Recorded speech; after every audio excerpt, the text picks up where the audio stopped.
Hello.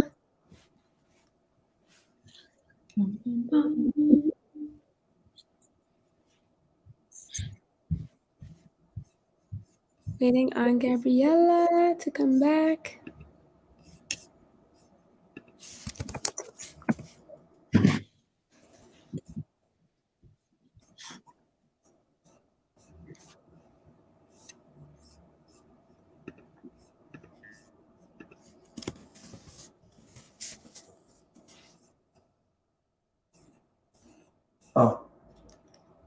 Oh.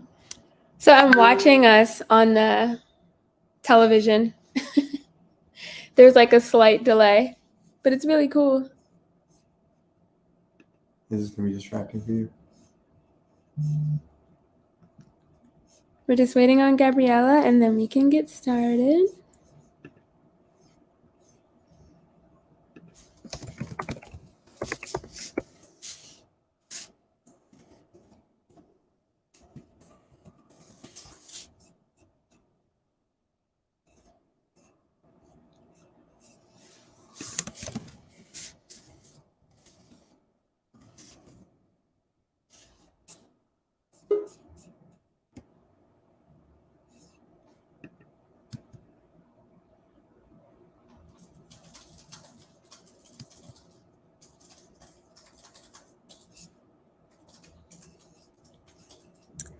Hi, Gabriella.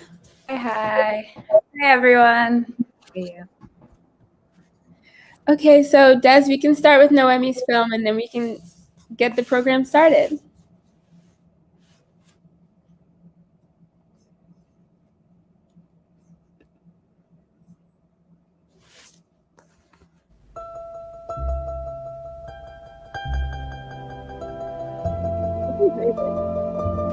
So today, Noemi, if you're just mad or just feel you're the same person, you just need some time with somebody or anybody, or you just need to talk to yourself.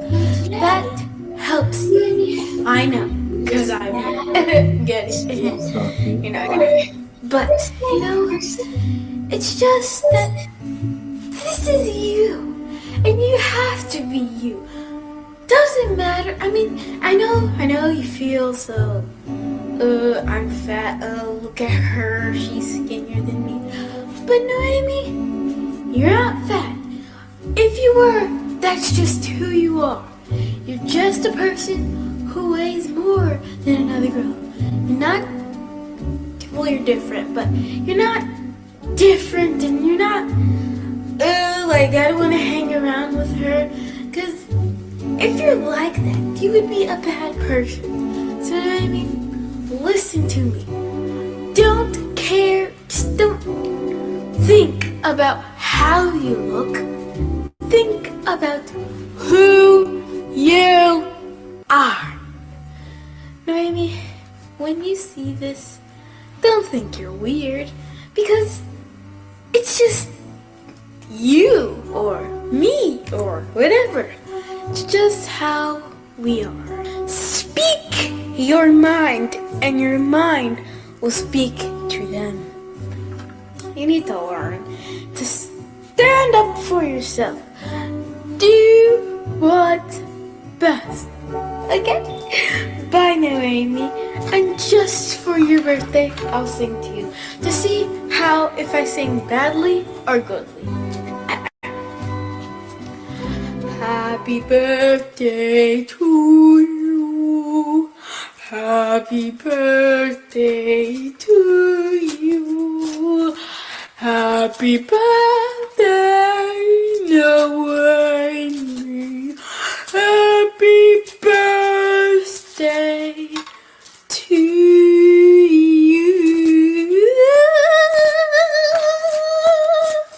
Bye, Noemi. Happy birthday.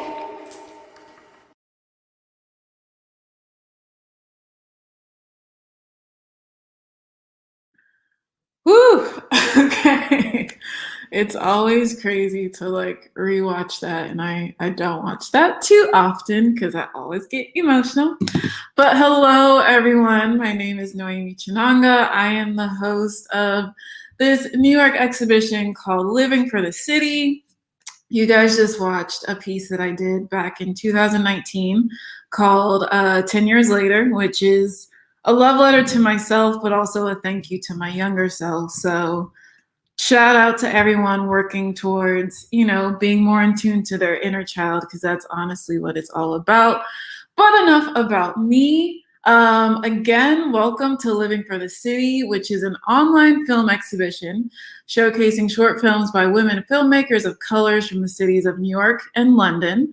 And today's screening and panel, we're focusing on the New York-based directors. And so, quick spiel about me. I'm a Congolese photographer and filmmaker based in Brooklyn, New York. My work spans from editorial to events, studio portraiture, and filmmaking. My images have appeared in Wired Magazine, New York Times, Harper's Bazaar, just to name a few. And while I'm most notable for my photography work, honestly, like cinematography, directing, and color grading are one of my biggest passions. And so I am so honored and hyped to be here hosting this dope ass film exhibition. And before we get into it, we have to give a shout out to the organizations that are sponsoring this event. First, we have Film Girls Social Club, which is an organization that supports women working in the film and photography industries. It was founded by Amanda Baraka, who is screening her film, Lost Keys, which we'll catch later.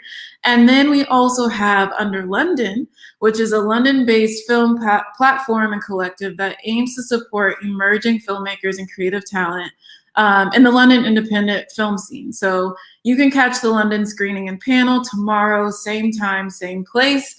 But today we are focusing on New York. So before we watch our first film, Lecce, which is directed by Gabriella Moses, we'll just give a quick synopsis, and then also just give you some idea of who our director, Miss Gabriella, is. So Lecce is about Nina, who's a 9-year-old outcast American girl with albinism. And she finds herself the target of a jealous classmate's witch hunt. And a quick thing about Gabriella, she's a filmmaker, writer, and production designer. Gabriella Moses believes in sharing stories of underrepresented protagonists. Most of all, she wants to challenge the audience's perceptions of identity, reality, and their imaginations. Based in Brooklyn, New York, Moses was educated at Tisch School of Arts. Her work has received support from many institutions, including the Sundance Institute, Tribeca Institute, New York Women in Film and TV, the Gotham Film and Media Institute, and the National Association of Latino Arts and Culture. So, without further ado, this is Lecce.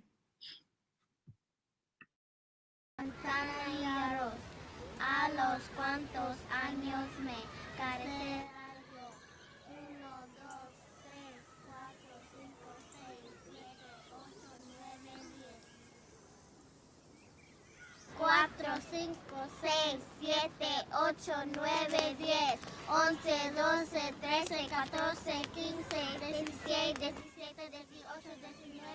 19, 20. When I was little, really, really little, I thought if I closed my eyes real tight, no one could see me. I thought if I didn't see them, then they wouldn't see me, that I'd disappear.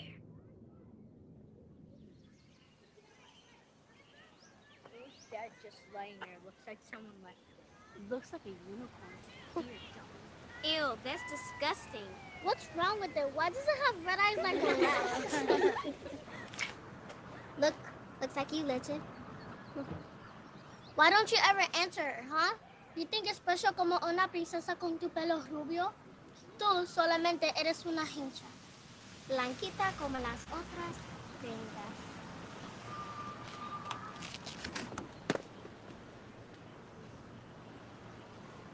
¿Tienes sed, lechita?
Thank you, time. thank you. You're funny. Yeah, you are.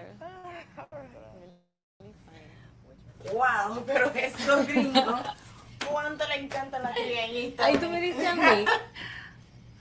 Qué linda.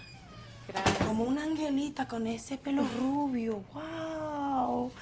Tú tienes 9 años como mi hija, ¿sí? Sí. Ajá. Y conoces a Gloria Cabrera. Yo creo que las dos están en el mismo grado. Oh, ella no habla español. Qué vergüenza. I'm sorry, mamita. No, ella entiende. You understand, right, Nina? Oh, well, my daughter, she's your age. Her name is Gloria. Yes, her and her friends are very good at jump rope. Uh-huh. Yeah, she's always waking up the neighbors downstairs with that noise. Do you jump too? Sometimes. Well, your mommy here has made me feel very at home on my first day on the hospital. And I know we're going to be mejores amigas. So you and Gloria should have a play date soon, too. Oh, well, I better head out before I lose my ride, okay? Sorry. Nice to meet you, Nina.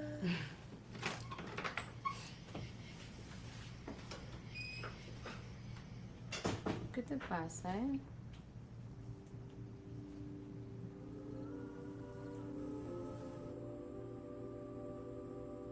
My mother tells me I should feel lucky. She tells me that I'm not that different. Not any more different than she felt when she was little. I could blend in. She tells me when she was my age, she used to go steal cartons of milk to bathe in.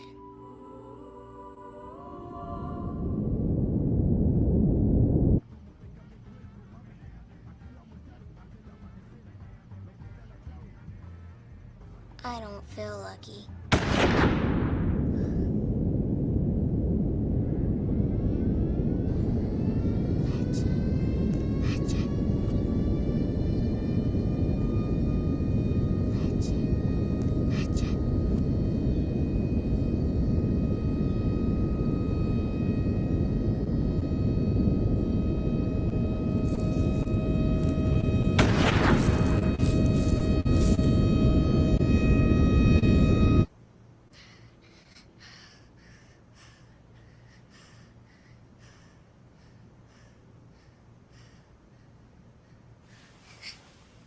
Uva, pera, manzana y arroz. A los cuantos años me carecerá.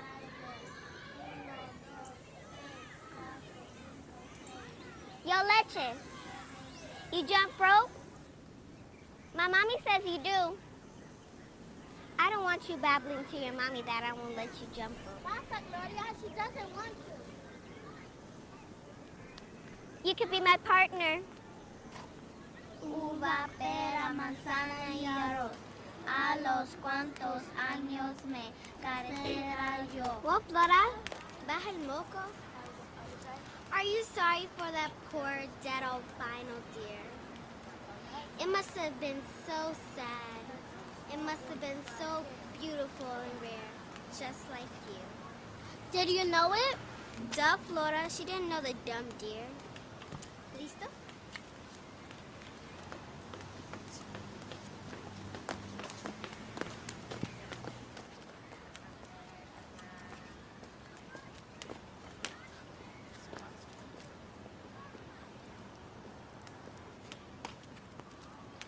Ay, tú me pegaste. Are you okay? Bruja. Oh, let's go see the school.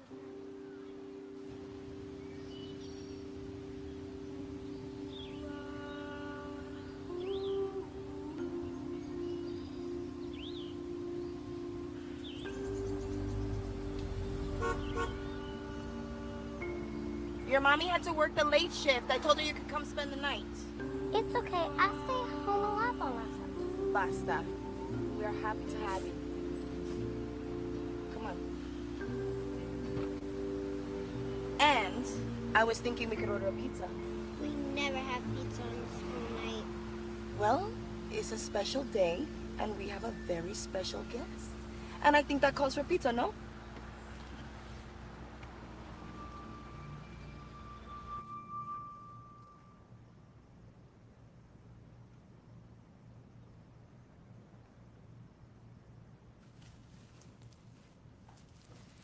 Don't touch what's not yours.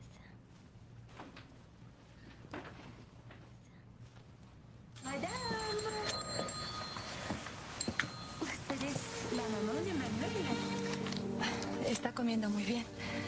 Se nota. Tiene muy buen color y está lozano. Are you girls having fun? Well, you have such lovely hair. I always dreamed of having a little girl with hair like this. You look just like one of Gloria's dolls con ese pelo y esa carita. Doesn't mean I look just like your doll? Hey, Mommy, I learned how to French spray the other day. Could I show you? Ahora no. Ok, ¿por qué no le enseñan a mi niña cómo hacerlo? Okay? Tengo que ir al hospital que no tienen suficientes enfermeras. Y ya viene tu hermana, está de camino, ¿ok? ¿Y qué te dije yo de esa telenovela? Esa novela de las 7 se están poniendo tan malas como la de las 9. Why don't you girls go outside and get some fresh air? Mira, practique saltar de cuerda.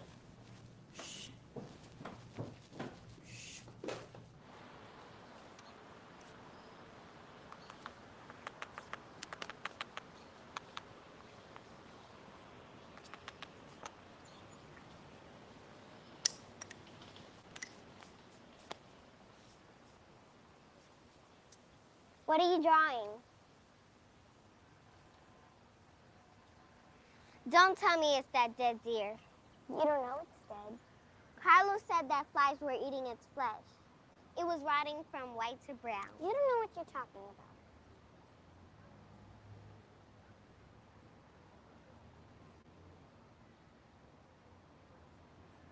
Have you ever met someone like you? Like with, I know what you mean.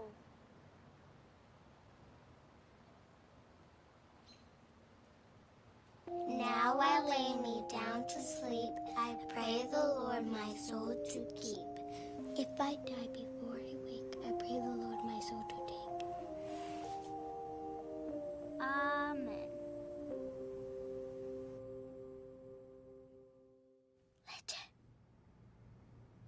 Leche. Leche. I have an idea.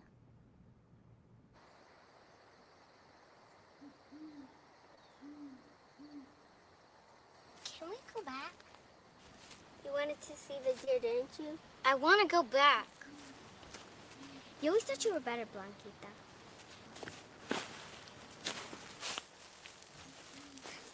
Stop, please. Get off me. What's that? Shh. Get up. Quick.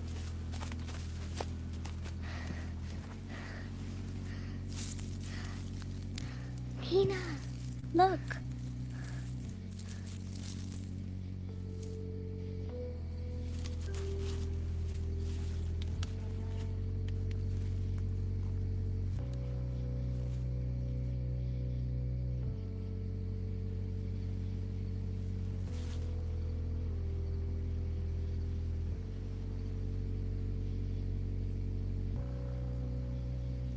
When I was little, really, really little, I thought I was alone.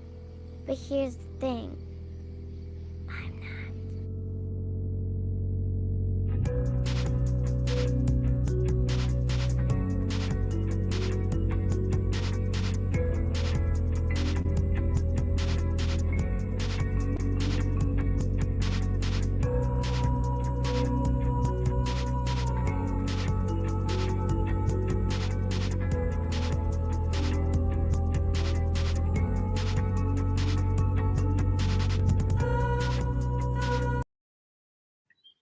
All right. So that was super dope, Gabriella. My thing about filmmaking or any type of art is I always divide it into the what, why, and how. And so we all watch the what, which is Leche. And now I kind of want to get an understanding of your why. So why this protagonist, why this story, you know, the inspiration behind it all. Yeah, for me, Leche started out actually as an idea that I wanted to explore for a feature film. So I went to NYU and I had made, I think, 2 shorts at that point. After graduating, I had an opportunity to make a short, and then I had done my thesis. And I was kind of in that niche. I've always been a writer, that I wanted to take those steps to make my first feature. And so I had seen a headline on a former classmate's Facebook feed that was like, kill of a lifetime. And it was this young 10-year-old hunter had killed this albino deer.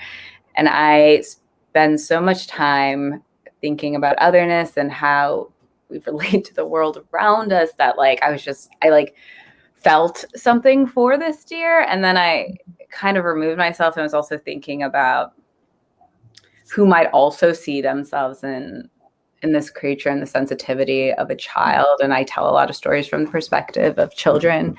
And otherness, and it kind of starts spiraling. And I wanted to specifically speak to a bunch of themes, and that's where this idea for this film came about. And colorism was one of them. And thinking about how albinism and being a minority, especially in communities of color, how you might feel othered in a group that is othered, and what that being twice removed and where that comes in. And so I started creating this character off of that. And then I've always been drawn to magical realism. So that was part of this mysticism around whiteness and what power lies in that, but also what sort of self-hatred comes from both sides of that spectrum of like the lore of like her mother bathing in milk and like wanting to be white and then birthing a white child. But then what does whiteness mean in that context? Because she isn't. And so all these ideas kind of spiraled and collectively became this short film. But I'd written actually a feature draft before. And we're currently planning to shoot the feature in August. It's been in development for about 5 years, but the story's morphed a lot since this short. But the why started from this kernel of this character. And then I went out trying to find who could play this young girl. And for the short, we were able to have the amazing Ava Clarke. And so it was just kind of like authenticity is so important to me. I knew that I wanted to tell this from a young girl of young Black girl with albinism's perspective. And so I needed to find that to even be able to tell this story too. But it came from this place of otherness and othering the other. And what does that look like? And what does whiteness mean in a context like this? Yeah, no, I definitely felt that because in the otherness, she's still idolized. Yeah. And that's such an interesting like dynamic where we don't really see that. Usually we see the other, being bullied, but we don't see the why of like the abusers, and there could be one thing I personally feel is like when someone spews a lot of hatred, it's a projection of themselves, like a part of them that they wish that they could love, but they're not able to. And so in this situation, we're actually kind of because there's a point where I forgot her name, her peer's name, Nina's peer. Yeah, Gloria, where she was like, the deer is beautiful and rare, just like you. And I'm like, those are interesting adjectives. Like, saying it in kind of like a catty way. It's like, it was kind of like internalized self-hatred, which is something that like my dad's Indo-Guyanese and my mother's Dominican. And like, I see that in our communities where there's these spaces from either side where there's kind of like, within our own communities, there's such a battle for self-love against those parts, like you're saying, that you have had to have like long conversations with, and wherever they're perpetrated through generations or what was taught, and like making peace with that. And especially as a child, you're just kind of trying to understand how to relate to one another. And you might think this, especially also as women or female identifying, like there's another context there. So that's super dope. I just thought it was really interesting that they ended up like having to stay in the same, like having to stay the night with each other and kind of reconciling, her bullying and reconciling like not her fear, because Nina didn't seem afraid, but she did seem like she was outcasted, and her just kind of confronting that bully by spending the night with her. I was wondering if there was like any significance to that for you. Like, were you like, okay, I need them to be spending a significant amount of time together. Yeah, I thought it was important in terms of just female identifying like relationships as in girlhood, like kind of again these ideas of systems of oppression where you're kind of like, I need to push someone down to rise up, and that idea. And I think sometimes as a young woman, my experience even like in certain spaces is like unfortunately would see that happening. And I think it's something that sometimes were taught, especially around the age of 9, when you start realizing what power you have in cliques form and people are trying to relate to one another, and you're learning what your personality is for the first time and what you like and don't like and are experimenting. And so this idea of like feeling like you don't want to be outcasted by relating to someone who's seen as an outcast or different, and learning what it means to be different, because I just think we don't see ourselves as different until somebody else tells us we are that. Mm-hmm. And then you either embrace it or you fight it. And so that was kind of with their relationship. I wanted to, make amends and have them see a little more of how they could relate to each other and how they weren't as different from each other. I don't know if that answers that exactly, but it was kind of about this politics of girlhood, and like what happens in the playground and what happens behind closed doors is quite different because there's this public persona, and we learned that around that age. Yeah. And then even to your point about this dynamic that we kind of secondhand learn as girls, her Gloria's mom adds fuel to that unintentionally, trying to make Nina feel better. But I know even in my culture, Congolese, it's like you hear the aunties and moms always insert that level of comparison. Mm-hmm. And the moment when Gloria's mom's like, I always wanted a daughter with blonde hair. I'm like, why would you say that? But I, like, as an adult, I understand she just wanted Nina to feel the same, right? But she's not recognizing that effect on Gloria. And then the irony in that is that now Gloria feels like an outcast, right. Which I thought that was really awesome on how you displayed that. Yeah, I kind of, because I like what each one is seeking is in the other, and that was something I wanted to show in that scene.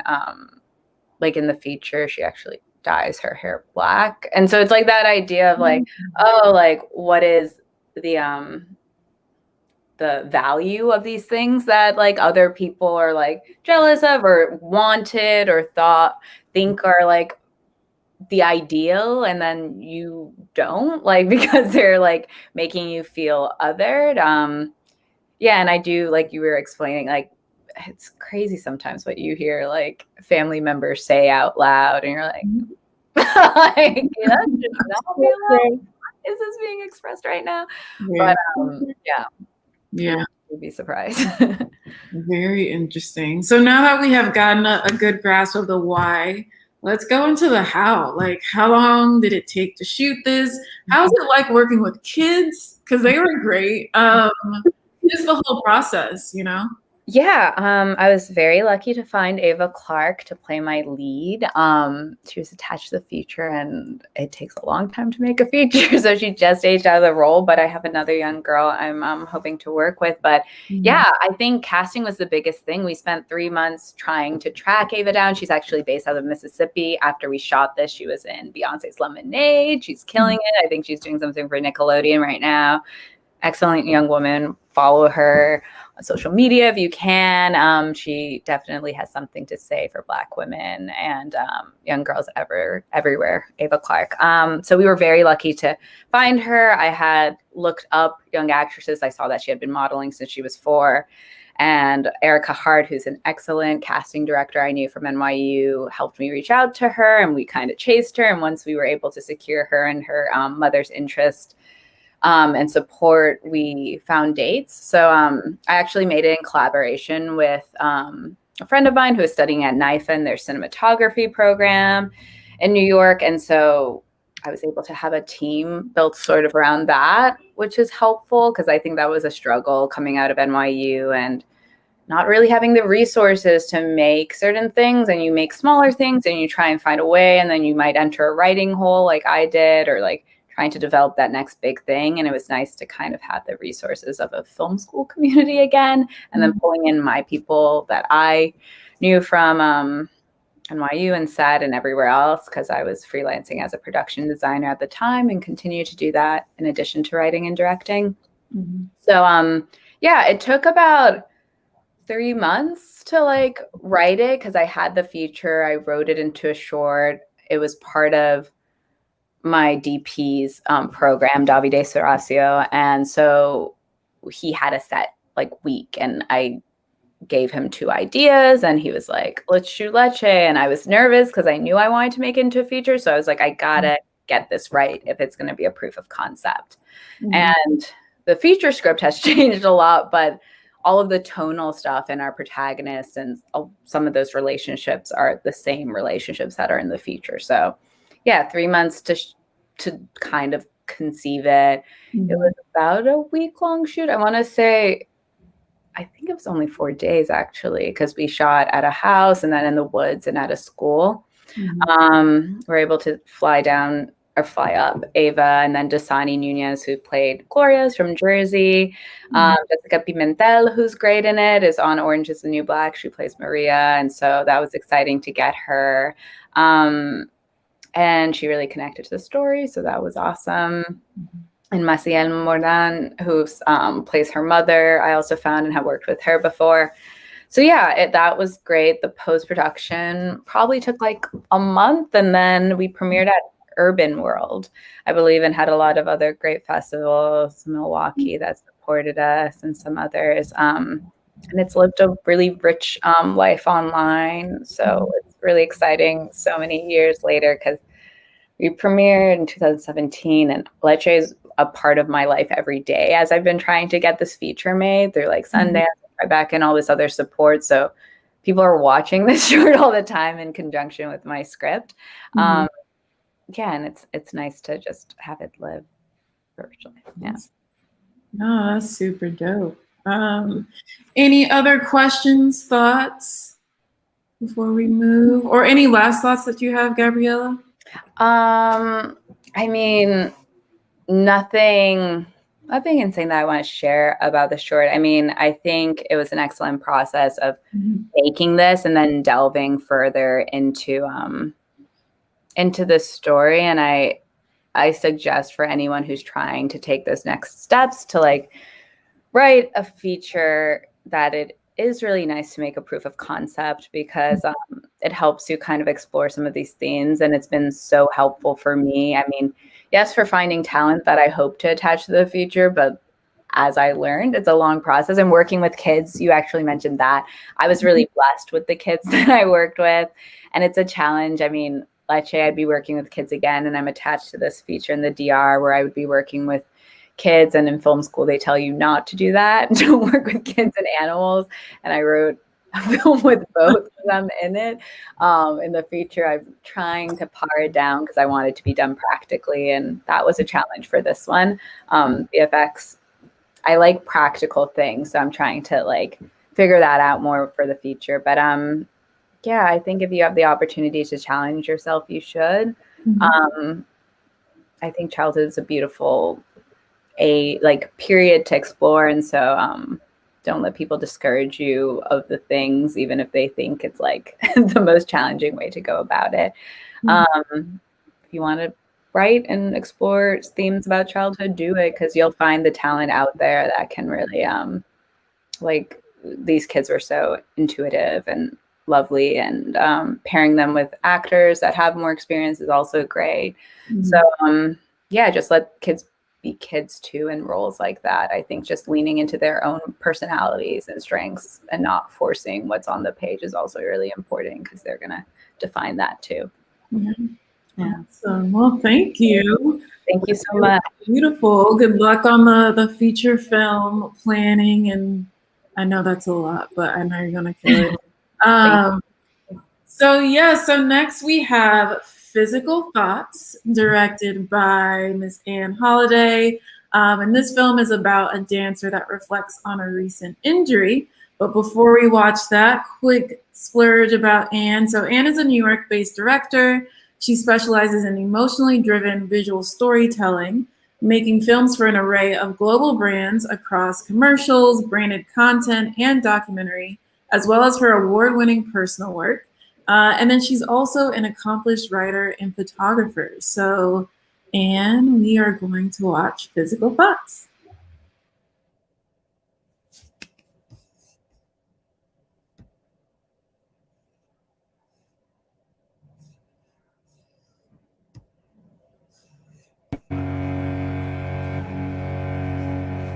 You don't share many of them.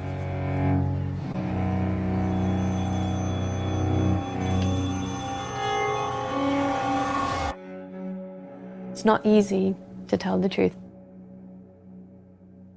It's not easy to be honest about how you feel. It takes a lot of courage and it takes a lot of work to be able to do that.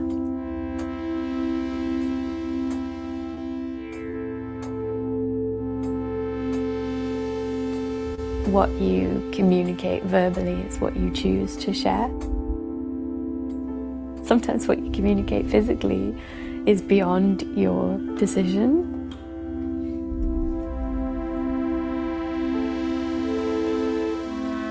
When you see a dancer, you're seeing their whole life.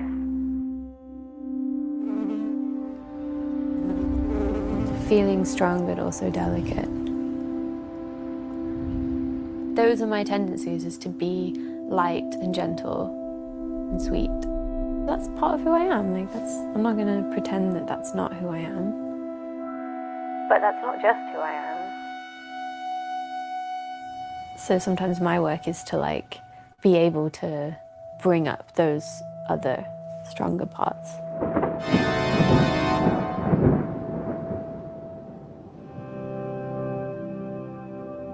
Why do people make art in the first place?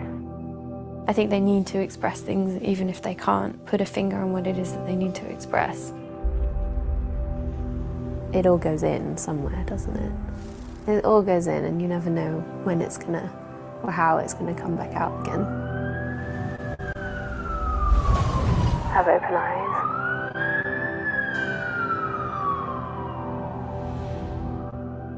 It helped me let go of a lot of things when I realized that I don't have to label myself as a dancer, but it is just movement, expression and experience through movement.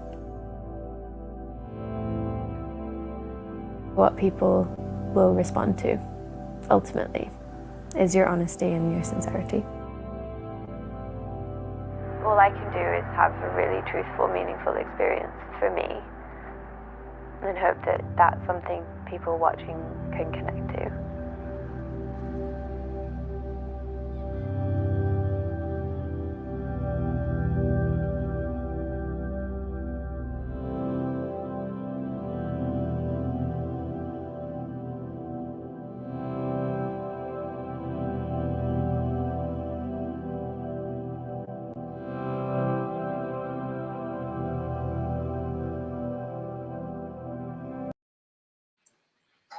All right. So, Anne, Physical Thoughts. I definitely resonated with that a whole bunch.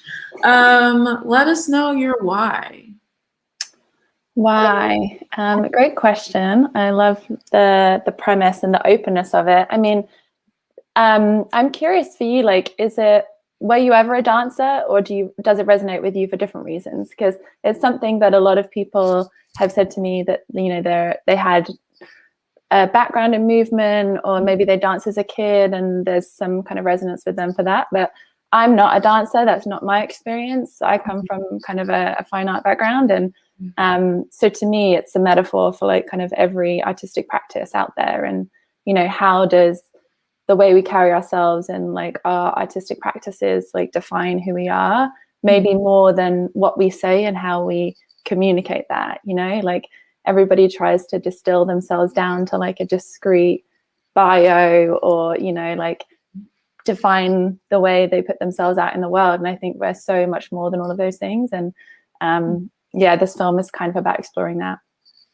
Yeah, absolutely. And to answer your question, I'm not a dancer. I'm not a professional dancer.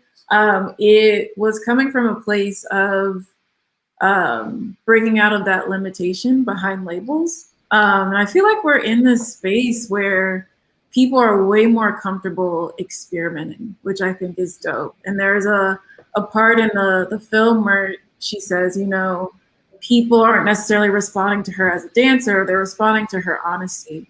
And I think that's super important. And so, I mean, how do you feel about that? Like, what was important for you to kind of bring out with this film? Yeah, I think it is all of that kind of like, you know, as an artist, I think you people want to put you in a box. They want to be like, what kind of work do you do? Do you do paintings? Do you do drawings? Do you make films? Do you take photographs? Like, do you write? And you're like, well, kind of, I can do all of these things. And, you know, and I think sometimes people have a hard time with that. They want you to be one thing. And, you know, I think sometimes the work that we put out there, like, is so much, I mean, this is my personal belief, that like the work that we put out there is better and richer for the kind of multi-textured experiences that we bring to bear on it. And yeah, you know, and then I think the film came out of a place of like, I'm meeting this dancer, Georgia, who had just kind of, you know, spent her career in dance and had just basically suffered a pretty serious injury, broken her leg, was unable to practice dance for multiple months. And, you know, suddenly her whole kind of like reason for being in the world, like, had to undergo like a kind of radical reassessment. And, you know, who was she if she couldn't dance? Like, who was she if she couldn't be this thing that she had spent her whole life being? And I think then you sort of realize that like you're more than just that one thing. And, you know, like, there's a whole story that kind of like channels into that practice. So yeah, I mean, I love the kind of like poetic ambience atmosphere of the film, and that's something that I think is really important to me. Like, I love metaphor. I just think that sometimes things are easier to feel than to explain, and I wanted to make space for all of that. Most definitely. And I know we haven't seen all the films yet, but especially since this is a space for women, or, you know, people who identify as women, filmmakers, I feel like we have a theme of feelings, which society, you know, mocks or belittles, but it's so important. Like, do you guys, I mean, everyone in this space, like, how important is it for you, for your audience to attach to your work from that emotional sense, and then also use emotion as a form of empowerment and not as a level of weakness? Yeah, I 100% agree with that. I mean, I think, you know, people always ask me, especially in the commercial space, like, what's your MO? Like, what do you do? Like, if I want to hire you to direct a commercial, what kind of commercial? And I mean, generally, recently, I've just started to say car commercials because, you know, I've done a few car commercials. I really want to do more. But, you know, people do want to put you in a box. And I think my whole thing is like emotionally driven visual storytelling. And then people are like, okay, well, then we'll hire you when we want someone to cry. And I'm like, it doesn't have to just be crying, you know, like, exactly. This is emotional. It's emotionally charged, but it's not sad. It's really like, you know, you can be, it's expansive. And I think that like feelings, and to make films about feelings that are charged by feelings, like, make a lot of room for you to kind of have multiple interpretations of it. And it's, I hope, more empowering for an audience watching it too. Like, you can take a little piece from it, whether you're a dancer or not a dancer. And I think that's really cool. But I mean, I'm curious what other people think, Amanda and Gabriella. Yeah, I think I 100% agree, like, with everything you just said. For me, I'm a very emotionally driven person, especially when it comes to like how I engage with art and how I create art. A lot of it comes from a deep sense of feeling, like when I'm writing and when I'm like creating images, even it all comes from an emotional place. And so naturally, I'm just drawn to work that's like that. And I'm also like prone to like making work that's hyper emotional. And like you said, it's not always about crying, you know, it's so much more. There's so many emotions in the spectrum. So, I mean, I think it's important too, because especially now that we live in a world where like most of the things we consume are like we had this conversation earlier, it's like relatable and everyone's trying to get a sense of themselves in the work that they see. I think leading with your emotions and leading with your authenticity is like very important to creating work in general. That's my take on that. Yeah. Gabrielle? No, I would third all of that, because I think, especially when working in the narrative space, which isn't the only space I work in, like people think about plot so often and like creating tension, all these things, and resolution. And something I've said and kind of led with my work is I don't want to necessarily give everyone the answers to my work at the end of watching something. Like, I want to leave people with a feeling or a question. And like, yeah, literally that word feelings has come up, where it's like there's this emotional connection and maybe it leaves you feeling uncomfortable or you do cry, but like there's a feeling attached, and that feeling is what resonates. Like, I love art when I like left something and maybe I can't really, like you said, articulate what that was, and I'm not ready to talk about it in depth and dissect, but there's something I'm feeling, and that's what resonates. And I want my work to have that similar flow, and I really connect to work like that yeah, you don't have to go into all the semantics of it necessarily. So And like those feelings are enough too, you know, like those are enough as a compass to keep moving in the direction that you want to move. And so we definitely need more of us in the film world, because the gaze is so limited right now, and it's just, the world can be seen in such a wider spectrum. Like, softness can be expressed in so many different ways. Like, it doesn't have to be light per se, but we have that vision. And so again, everyone who's watching, like, please continue working and writing and shooting and filming. But back to you, Anne. So you shot in film. Like, what was that process like?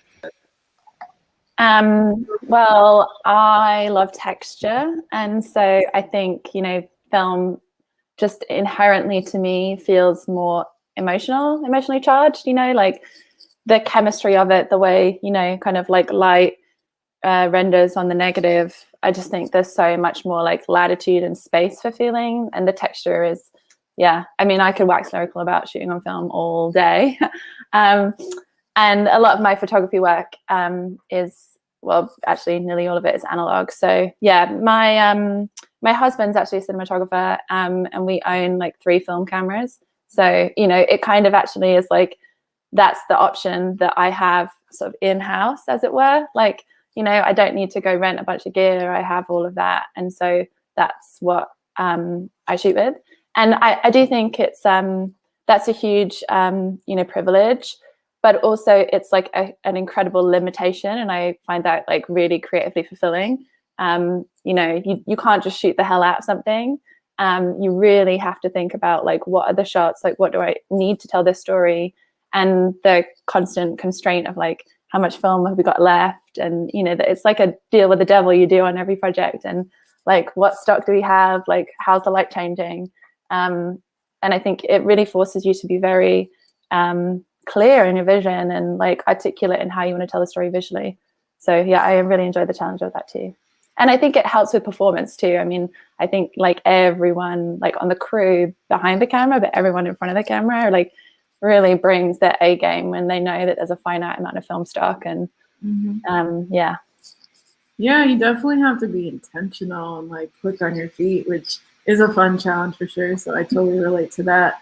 And then last question. So the roof shot is my favorite. How did you find it? Like, how did that work out? Because it's absolutely insane. Yeah, I know, right? That was like, I mean, I'd love to say that that was really, really, really deliberate. But basically the dancer, Georgia, was doing a residency at this building in a pretty industrial neighborhood outside of Bushwick.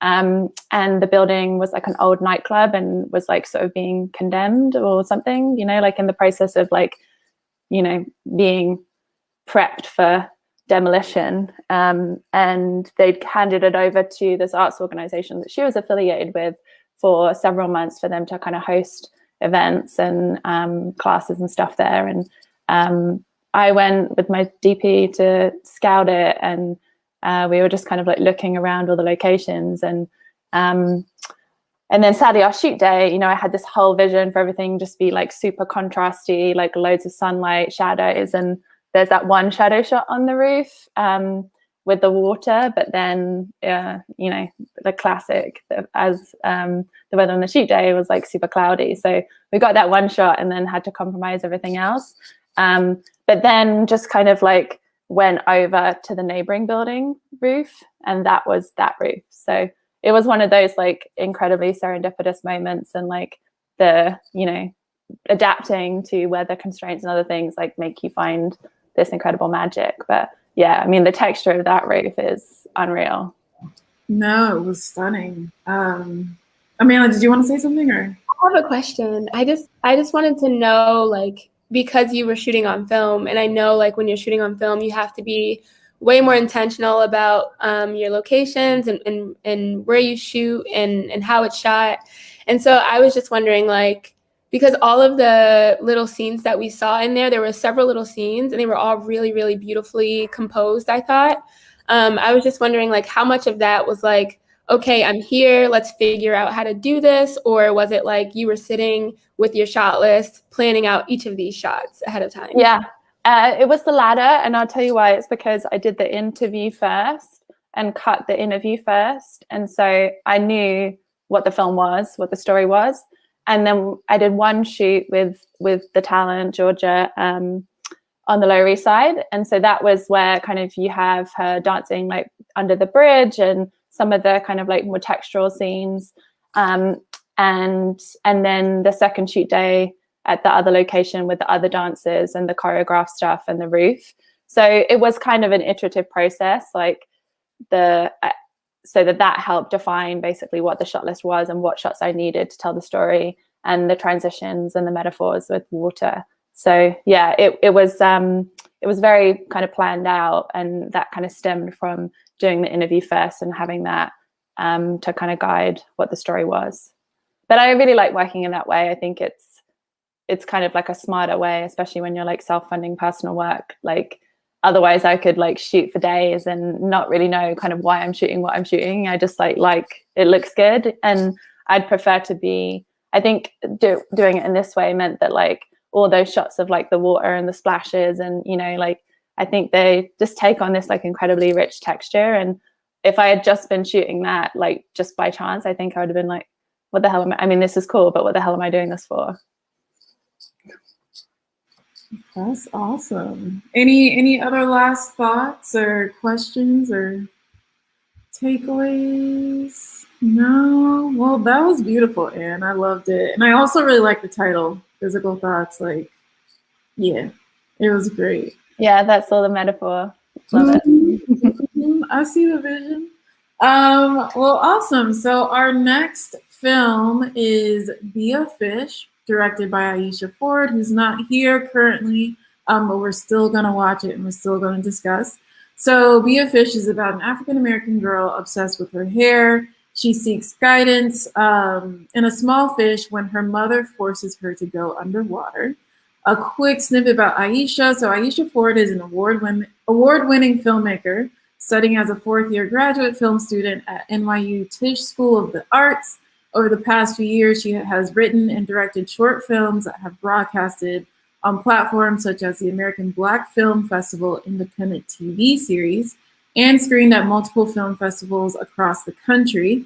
Her recent accomplishments include the recipient of the Tisch School of the Arts Dean's Fellowship, the Spike Lee Film Production Grant, and the prestigious NYU Wasserman Award for her second-year short film Royal. So we're about to check out Be a Fish.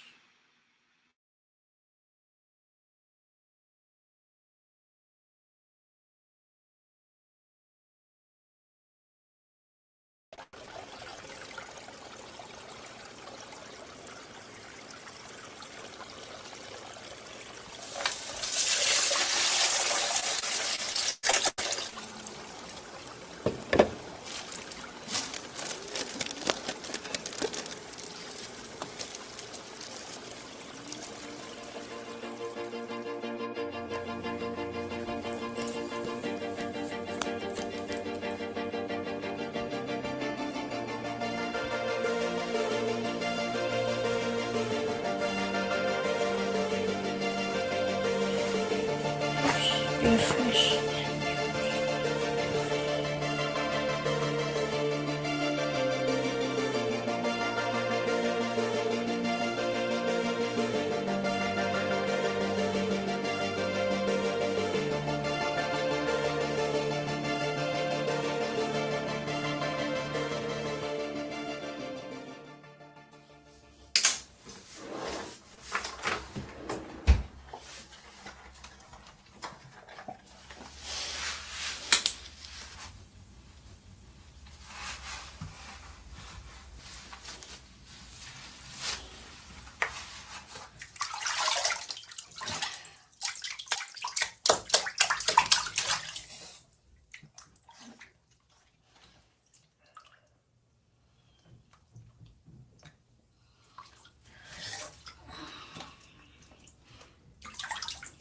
One, two, three.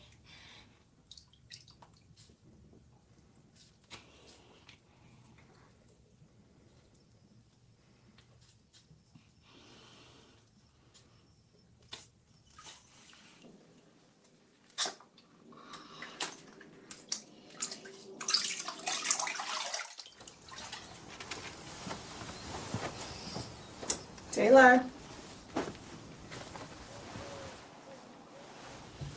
Today's the big day. No, we have 4 more days. 5 minutes.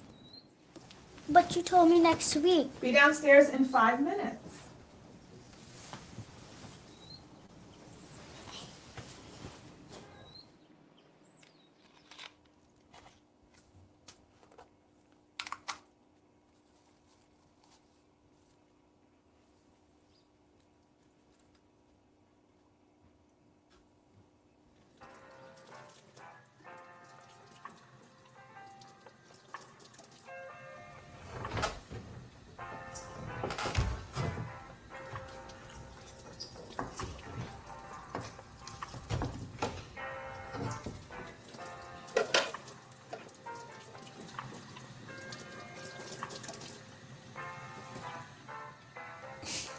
What are you wearing?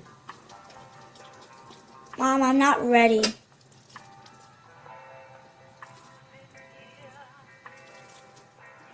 You told me next week. Come on. Taylor, I do not have all day.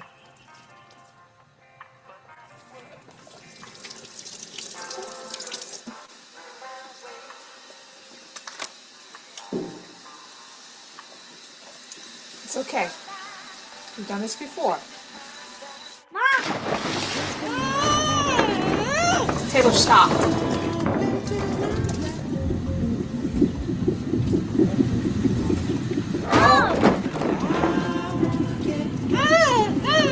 Calm down.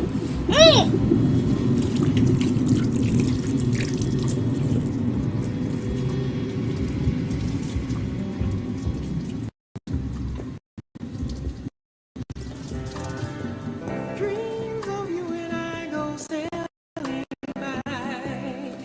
Whenever your eyes meet mine.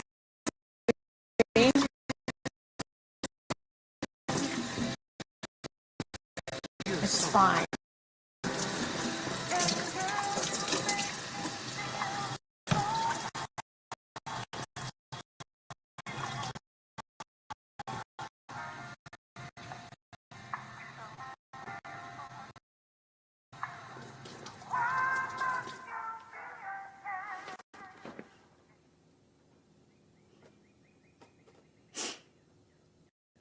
Taylor!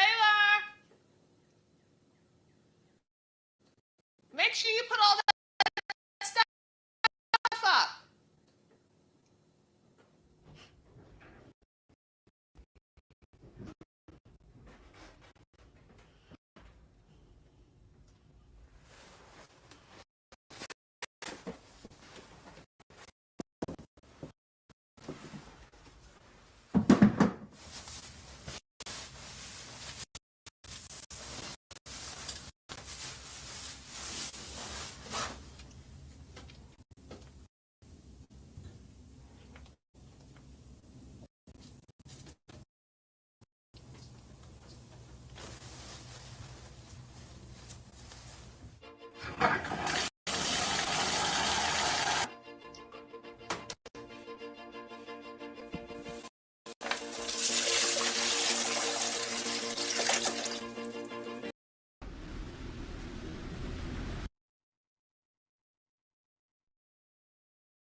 All right. So I don't know if it was just me, but was it choppy for you guys as well? It was very, very choppy. I think our tech person's internet is a little bit choppy right now. But what I'm going to do is I'm going to send an email after this so everyone can see. I'll send a link to the film so everyone can watch it on their own since Aisha is here. Yeah. Awesome. Well, just in case anyone didn't catch it, essentially at the end, she decided to be a fish and went under the water. She put her fish in the bathtub and just dove in with it. So she was one of the fishes. But yeah, Be a Fish was incredibly adorable. It brought memories for me because so I had like a drowning moment when I was young. Like I just jumped in the pool and I didn't know what I was doing.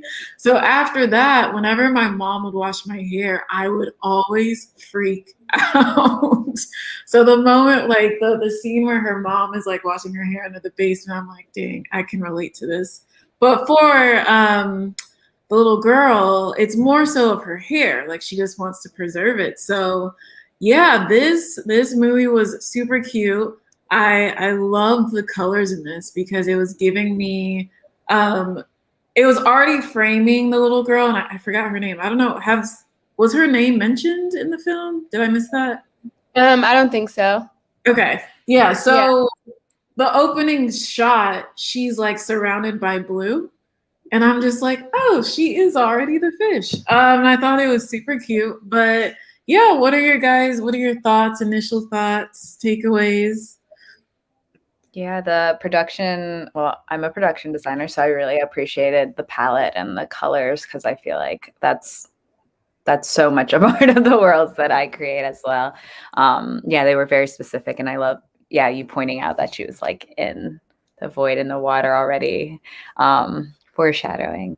But yeah, I had a very similar, obviously there's parallels between our films and the subject matters we're discussing, but yeah, I didn't know how to swim until I was probably like 10 or 11. I learned how to swim and had like, a different relationship about how I like approach pool parties or anything, and can totally relate. My mom went to cosmetology school, so it was always like a process of she would wash our hair. I have so much hair, like putting us in the rolos and then like, blowing out our hair all the time or like taming it, even if it was like, this adaptable thing, and wanting to just preserve this idea of like, oh, it's like now straight or it's this. And then like, if I was like, well, oh, I'm going to just live in this for forever until wash day, because that's such a chore or whatever. So a lot of themes that were incredibly relatable and a very beautiful point of view of our protagonist. Yeah.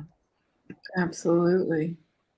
I just thought it was, like you said, it was like really relatable. I mean, when I was a kid, my mom, she never put like texturizer, like perm or anything in my hair. So I would just be getting my hair, which is like an afro texture, straightened with like a straightening comb, a flat iron, a blow dryer, and my hair frizzes so easily. So the second I'm around any humidity, my hair would be like back into the afro. All the work she just did is like down the drain. And I remember one time I was at the park with my friends, and there's a pool in our park. And so we went into the pool and I jumped in. I had no acknowledgement of my hair. I wasn't thinking about it. I was just trying to have fun with friends.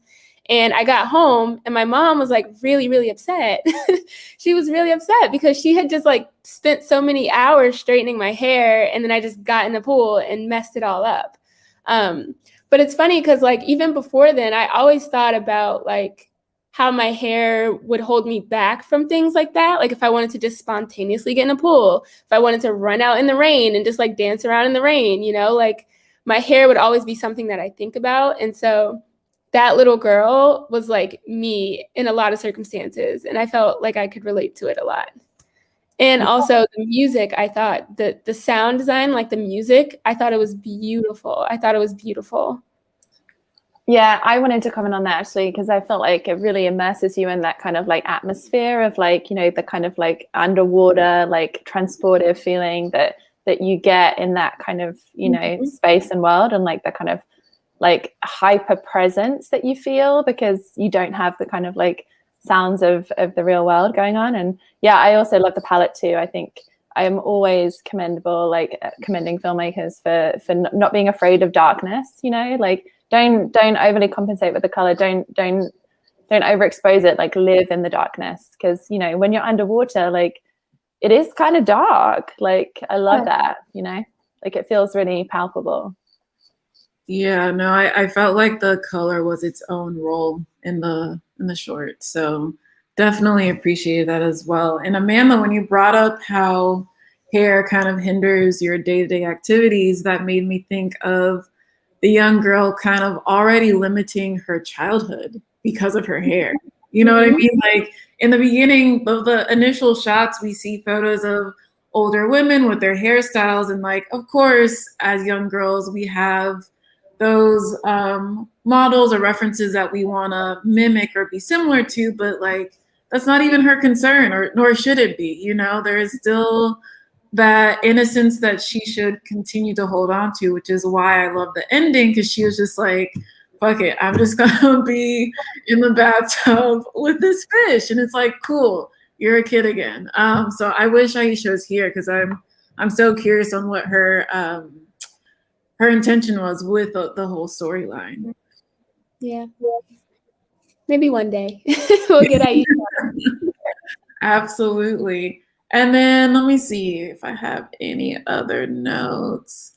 Yeah, man, I'm curious about like how it was working with the young girl, but she did such a great job. I also love the simplicity of the narrative, you know, like it wasn't over exaggerated, you know, it was just, and I don't know if this is actually, I feel like it's a technique. I'm sure there's a word for it, but I don't know if there is. But in the beginning, we don't hear anything, but there's different shots that already tell us what we're dealing with, you know? So we have the shots of her with her goggles. And so it's like, all right, we're dealing with someone who's probably gonna swim, maybe, maybe not. Then we have a focus on her hair. Then we have a focus on the cutouts. And so I love when the visuals explain what we need to know.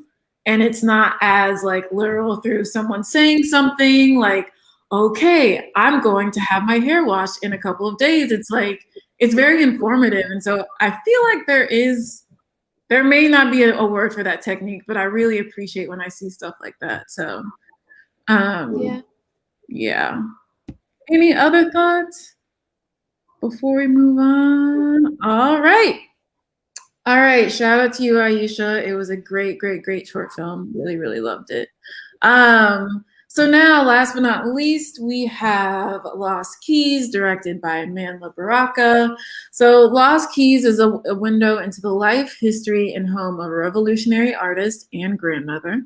Amina Baraka talks with us through her experiences during the Newark rebellions of 1967. Quick splurge about Amanda. So she is a self-taught director and photographer raised in Montclair, New Jersey, with strong roots in Newark, New Jersey. Amanda established herself as a photographer through fashion, which eventually transformed into fashion filmmaking. Now based in Brooklyn, New York, Amanda's video work is an homage to empathy, humanity, and curiosity. She approaches each project using empathy as a means to empowerment. So here is Lost Keys.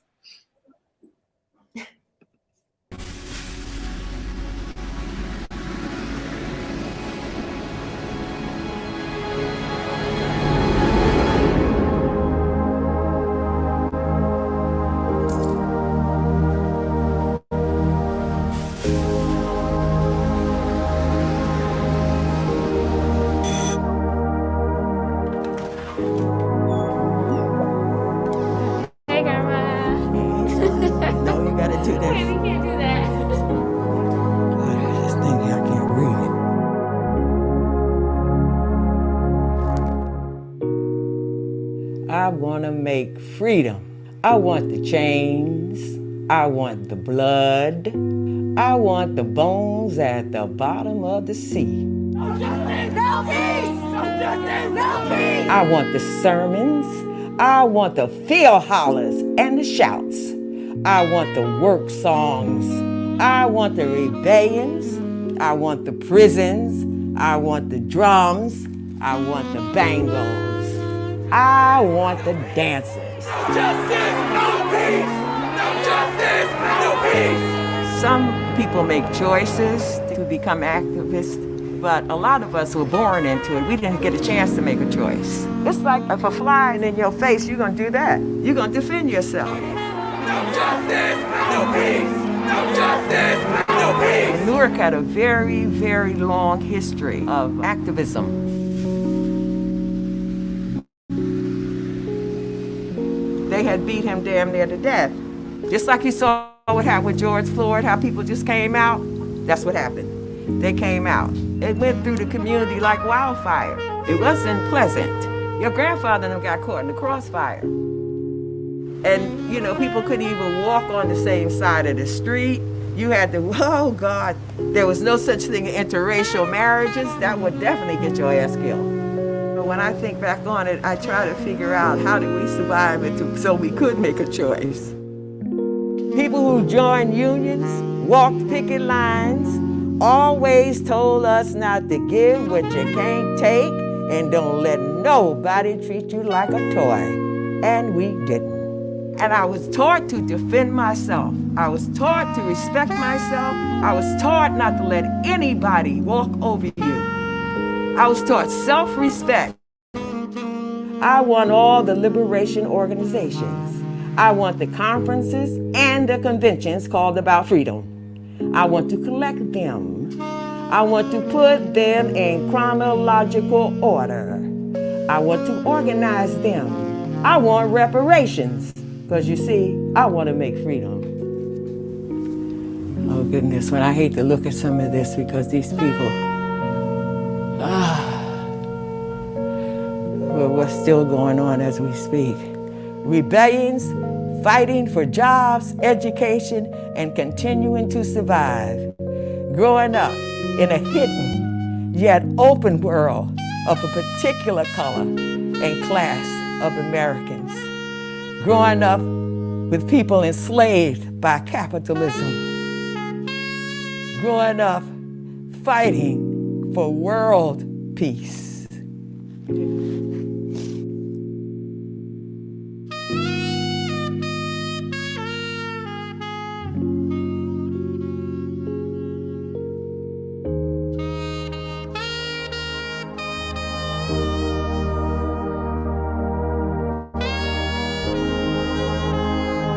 Call this house Dar es Salaam, the house of peace.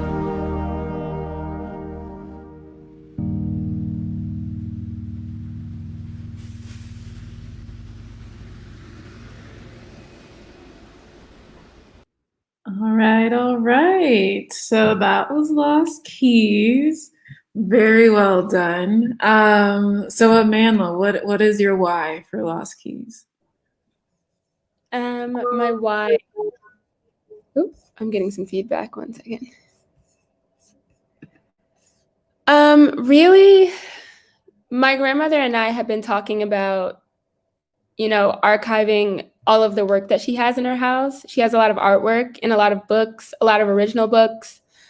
She was like, her and my grandpa were heavy a part of the Black arts movement. You know, they have a lot of like original art pieces. One of the pieces of art she has is like by James Baldwin's sister. Like an original piece. And so we were like, okay, we want to archive these things. So you should take a video of me explaining some of the artwork that I have in the house. And that was the original idea that I had talked to her about. But I think even though that's still something that we want to do, it's an ongoing process. I think for the sake of this film, I wanted to focus it, especially since when we were making it, I mean, we made it in August of 2020. It was like people were still out in the streets protesting. I was in the streets protesting.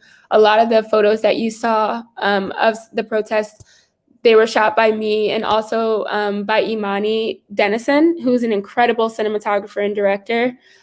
She was in Kentucky at the time. And so, she was in Louisville at the time. And so she shot most of the protest video that you saw and some of the later protest images that you saw.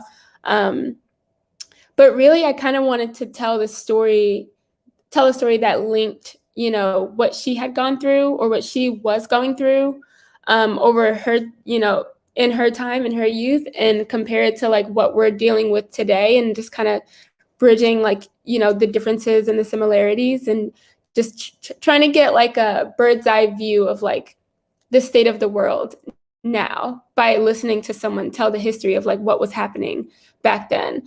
And, you know, the Newark rebellions was just a microcosm of like what was happening all over the world then. And the George Floyd protests, those were just a microcosm of what was happening all over America, all over the world. So, yeah, I think a lot of it was very emotional for me.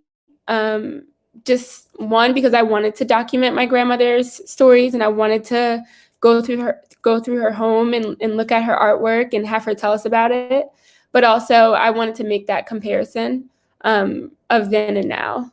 Really, that's my why. Yeah. I mean, how did it feel?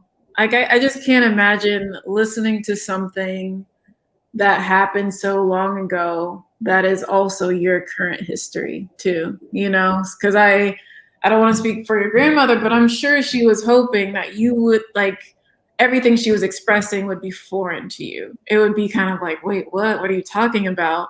And to, you know, a micro aspect, there's definitely advancements and progressions, but how does it feel to be in that same generational, I don't want to use the word trauma, but like generational level of history where it's still continuing? Well, like she said, like for her, she didn't have a choice because she was raised in it, you know, she was surrounded by it. Her family, even if they weren't like quote unquote activists, you know, they were affected by what was happening so greatly that, you know, she had to defend herself. And for me, I would say the same thing. Like I've always been told these stories. My entire family is like that. They've been really active in the arts and in the civil rights movement, and you know, poetry is a big part of my family as well. And so I was pretty much always like being told about this history, so it's never left me. I kind of like move through the world now with all of that knowledge and all of the things, all the stories that I was told. So I kind of make those comparisons on my own. Like just walking around in the world, I'll see something and I'll say, that reminds me of, you know, this, you know, even being at the protest when I was walking, you know, with everyone, I couldn't help but wonder like what it was like when my grandma did this, what it was like when my grandpa did this, you know, what it was like when their peers did this. Like, did they go to the protest and like, were they afraid? Were they unsure of what to do? Because that's how I felt, you know, like there were some points where I was afraid. You know, the first one that I went to, as soon as I touched down at the Barclays Center, everyone's running towards me because people were getting maced. And so I was very afraid. I didn't know what to do or what to expect. And frankly, that was my first like protest, you know, to that degree. So I was just like wondering how they felt in those moments. And so it was kind of easy for me to like make this film because a lot of it had to do with my own curiosity. Like even when I was asking her questions, I was just like, well, how did you feel when this happened? Because I felt like this. So like, what did you feel? You know, it was kind of like that exchange. But yeah, I hope that answered your question. No, it does. And then it also leads to the other point that we all talked about, which was feelings and emotions. You know, sometimes when something happens, people feel like they have to respond immediately, but sometimes your response is very gray. And we don't talk about that gray area of like, well, I don't even know how to process this, which is kind of weird to say because what we see is so blatant, but it's just like, there are so many factors going on and I don't know how to connect them. And so I really love that, you know, with Lost Keys, it gives space for that gray area of emotions because it is overwhelming. It is a lot. There are many factors and you don't know what you're doing, but it's reaffirming or it's comforting to know that you're not the first person to not know or to feel off, you know? Yeah. So to the content itself. So we talked about this kind of earlier. So it's a mixture of your grandmother reciting a poem, but also just talking to us. So what was the process like? And so now we're getting into the how. What was the process like into her writing that? Did she write that a long time ago? Was it for the specific piece? Well, she writes poetry on her own. So what she was reading off of in the film, that's her binder. She made a binder where she just kind of like keeps her drawings and like printouts of her poems, and she put it in this like one blue binder. And so she just picked 2 poems for this film, and she read both, but she only recited the only one that you saw. You only saw one in the film, basically. A very short snippet. It's a very long poem, and we heard a very short snippet of it. I had considered like releasing just the poem out, just a video of her reciting the poem, because I mean, like I said, I've grown up on these poems, I've grown up on these stories, and I hear them all the time. But there was just something really different about sitting in the room with the film crew behind me and like knowing that, you know, there's going to be an audience, you know, seeing this, that made it feel more important. And I think it was more, it kind of like, it touched me in a different way, you know? And I know, I feel like in my head, I'm like, I should be used to this because this is the stuff that I grew up on, but also like putting it in this new context just made it feel so new again. So yeah, so she wrote those poems a long time ago. And she has like poems that she writes all the time. We even showed some of her artwork in the film. Like, I don't know if you saw there's like a little outline drawing of a dancer. It's just 2 lines, but it's like a dancer. And she has a lot of drawings like that where she'll just draw like lines, like squiggling lines. And then if you turn your head, it kind of looks like a dancer. You turn your head another way, it kind of looks like an apple, you know? That's her style. But she's a very artistic person. So she wrote those poems a while ago. No, that's super awesome. Like, I can't imagine having access to so much just history and knowledge. So I'm so glad that you shared that with us as well. To continue on to the how, so we saw that you mixed film and digital. Was there any thought process behind that? Yeah, I mean, I wanted the film in there because, like Anne said earlier, there's just something, there's that texture that I was looking for. I wanted this film to feel like you're flipping through a book of history and you're watching, it's written by this woman, and when you're flipping through it, you're feeling everything she's saying, you know? And so I thought the film would add that bit of texture to this book, so to speak. And it would be great for the portraiture because I thought the portraits would be really important because we're kind of painting a picture. Everything she's talking about, we're painting a picture. And, you know, I had the video footage. I had access to the video footage thanks to Imani Dennison again, but I had access to that video footage of the protests, and I didn't have access to video footage of her protests. So I wanted to kind of a little bit kind of ode to like the history by using the film and kind of give us like a classic texture, just so that you can get the feeling of it. That same reason why we use like the jazz music, which was scored by our good friends in Bad Bad Not Good, Leland Whitty and Alex Swinsky. They did an incredible job on that score. And it was something that we took really seriously. Also, another shout out to Matthew Schoenfeld. He did the music supervision. And yeah, we spent a lot of time just like perfecting that and making sure that it fit with her energy, because I wanted everyone to kind of like feel like they're in her house and they're walking through the house with her, you know, like every single time we go over there, she has a music room. And in the music room, she always has the jazz channel playing, you know, WBGO is always on the music, is always playing in the music room. And so when you're walking through the house, the speakers have the jazz playing. So you're literally like kind of walking through a house, listening to jazz, looking at the artwork. That's how it feels every time you go there. And so we were really intentional about just trying to recreate that feeling of, you know, being there with the jazz and the art and like hearing her tell these stories.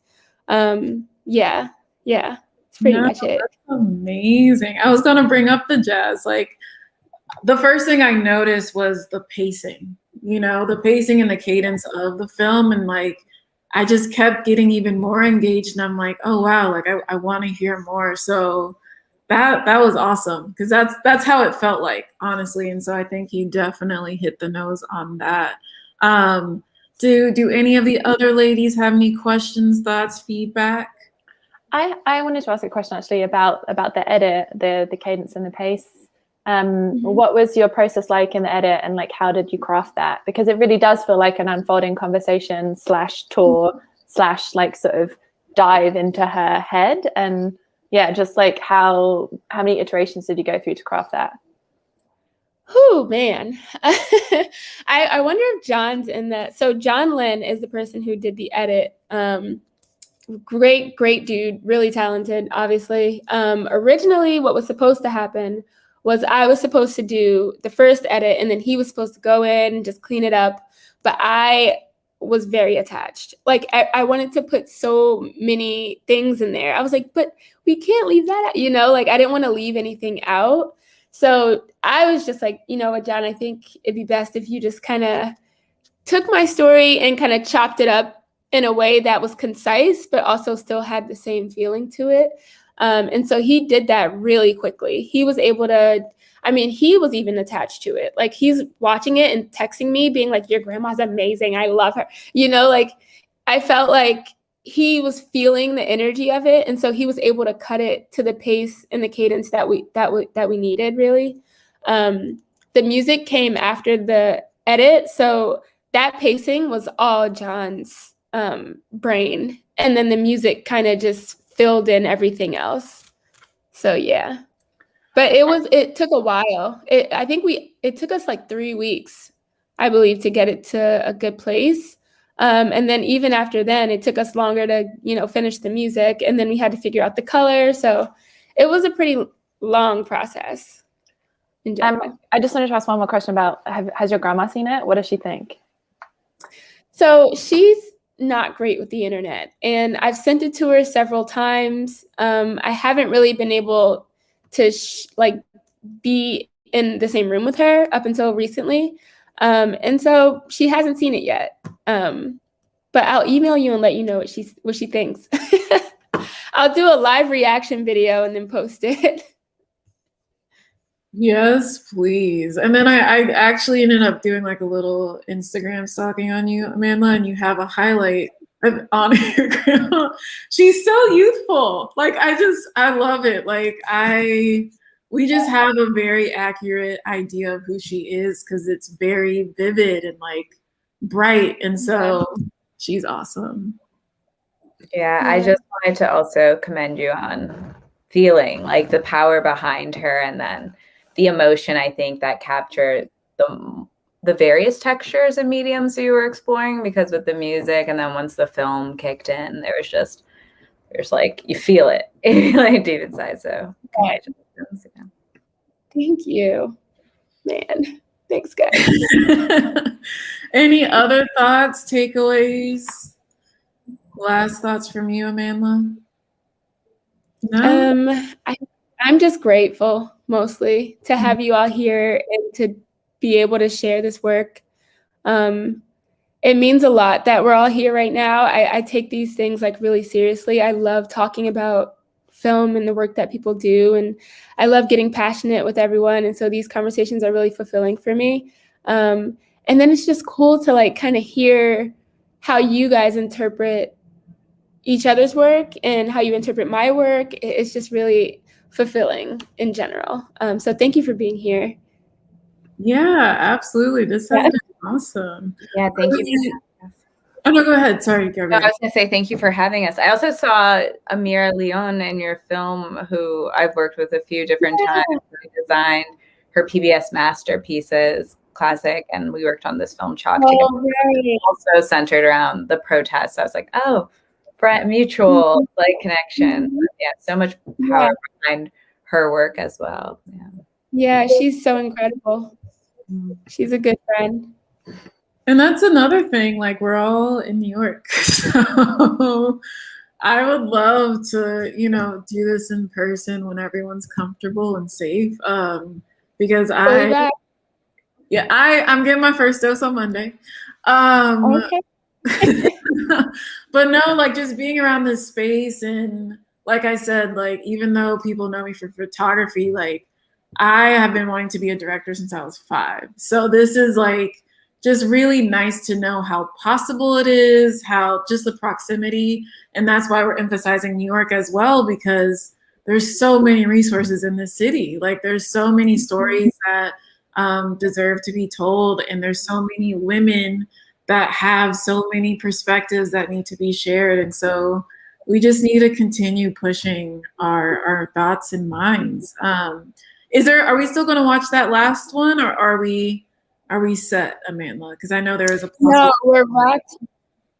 Okay, cool. No, we're not going to do that one. Okay. All right. Well, thank you guys so much. Thank you guys for tuning in. Please check out Be a Fish because it was really, really great. And thank you, ladies, for having the time to share your work. Shout out to Under London. Shout out to Film Girls Social Club. Did I say that right? Yep. Okay, great. Thank you guys for having me. This was awesome. Any other last thoughts, or ladies? Thank you so much. Yeah, thank you. This was incredible. So lovely meeting you all. Thank you, everyone who tuned in. All right. See you guys later.